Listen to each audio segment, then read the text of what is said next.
Assalamualaikum warahmatullahi wabarakatuh. Saya akan menjelaskan tentang riba dan dampak dalam perekonomian. Riba. Riba berasal dari bahasa Arab yang berarti bertambah, tumbuh, dan meningkat atau menjadi tinggi. Makna riba itu pengambilan tambahan dari harta pokok secara badal. Hukum riba. Secara umum, hukum riba dalam Islam yaitu haram. Dijelaskan dalam Al-Quran yang disebutkan 8 kali yang berada dalam ayat surah Ar-Rum ayat 39, surah An-Nisa ayat 161, surah Ali Imran ayat 130, surat Al-Baqarah ayat 275, 276, 278.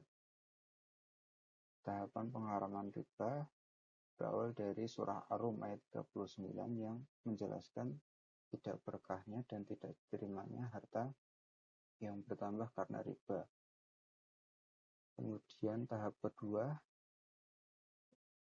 ada dalam surah An-Nisa ayat 160-161.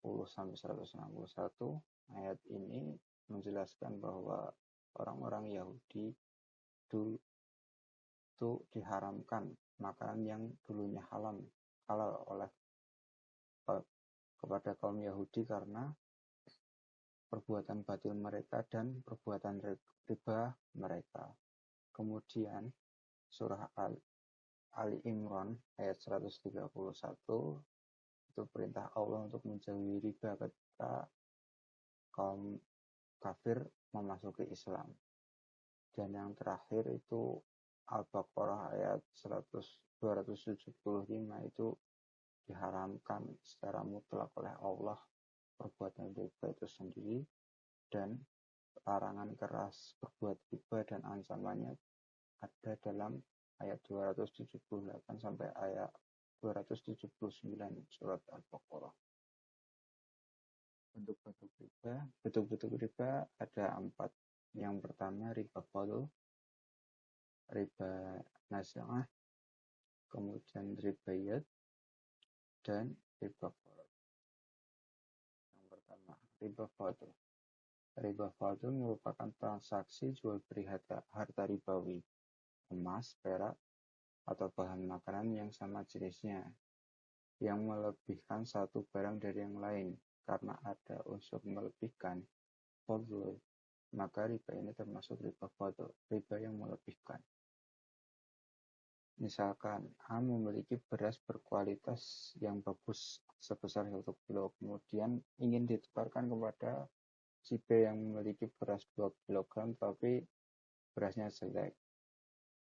Si A ini menginginkan kualitas beras jelek karena ingin memberi makan ternaknya, dan si B ingin menggunakan beras 1 kg itu untuk keperluan sehari-hari. Walaupun kedua beras ini berbeda kualitasnya, namun jikalau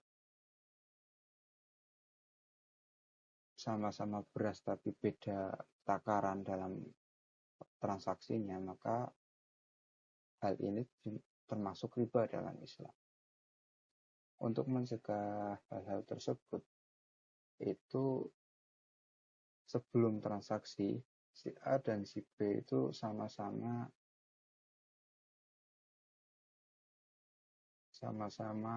jual beli dan mereka mensepakati harga yang akan dibeli. Misalkan si A memiliki 1 kg beras kualitas bagus dihargai 10.000, kemudian si B memiliki beras yang jelek kemudian dihargai 5.000 per kilo. Dan kemudian dari situ si A dan si B bertransaksi. Si A membeli beras si B sebanyak 2 kilo dengan harga 10.000, kemudian si B membeli beras si A yang berkualitas bagus dengan harga 1 kilo dengan harga 10.000. Kemudian ada riba nasi'ah. Riba nasi'ah adalah riba akibat jual beli barang ribawi karena adanya tempo pembayaran dari barang yang dibeli. Misal si A membeli emas 50 juta, kemudian akan dibayar bulan depan. Namun bulan depan harga emas menjadi 55 juta. Kemudian yang menjual emas itu mengganti harga awal yang tadinya 50 juta menjadi 55 juta. Untuk menghindari riba, maka pembayaran harus kontan, yaitu langsung. Misalkan si A membeli emas 50 juta dan akan dibayar bulan depan, namun bulan depan harga emas menjadi 50 juta, tetapi si A karena sudah menyepakati harga emas itu 50 juta kepada pembeli, maka mau tidak mau harganya harus 50 juta, tidak boleh lebih dari itu karena kelebihan dari itu merupakan sebuah riba yang di sini disebut riba nasi'ah. Kemudian ada ribayat. Ribayat terjadi akibat jual beli barang ribawi yang disertai penundaan serah terima kedua barang yang ditukarkan. Jadi tadi riba nasi'ah itu jual beli antara barang dan uang yang nantinya barang itu akan digantikan uang tapi ditunda.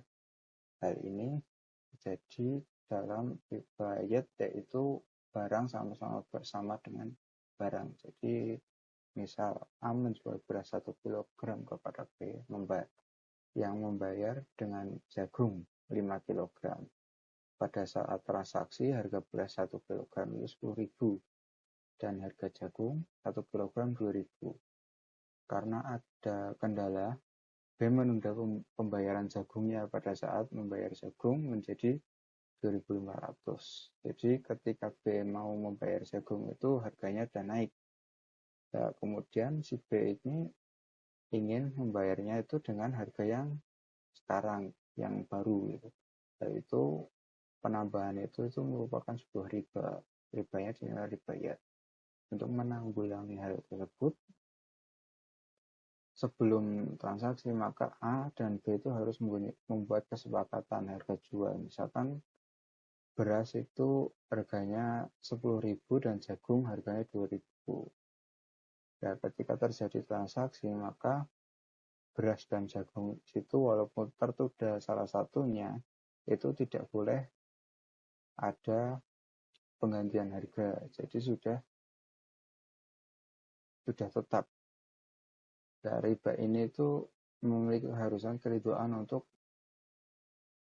menghindari riba. Dalam hal ini itu harus mengharuskan memiliki keriduan karena sewaktu-waktu harga barang tersebut tidak tahu akan naik atau turun. Kemudian ada riba qard. Riba qard terjadi dalam transaksi utang piutang, di mana pihak yang meminjam uang masyarakat ada kelebihan atau tambahan dari pihak peminjam pengembalian. Riba ini sama seperti riba nasi'ah. Perbedaannya jika riba nasi'ah itu jual beli, riba ini itu hutang piutang. Riba ini sama halnya dengan riba jahiliyah karena riba ini terus bertambah. Seperti misal A meminjam uang kepada B 10.000, namun B mensyaratkan jika A harus membayar hutang dengan hutang 11.000. Jika ada keterlambatan setiap bulannya ditambah 1.000. Jadi misalkan si B itu tidak mampu membayar selama 1 tahun, maka hutangnya akan menjadi 22.000.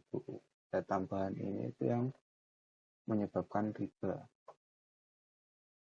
Dampak riba dalam perdagangan Islam yaitu riba mampu menimbulkan krisis ekonomi. Kemudian dengan adanya riba, kesenjangan pertumbuhan ekonomi masyarakat terus meningkat secara konstan. Nomor 3, dalam sebuah teori perekonomian, suku bunga menimbulkan inflasi secara signifikan. Sekian dari saya. Assalamualaikum warahmatullahi wabarakatuh.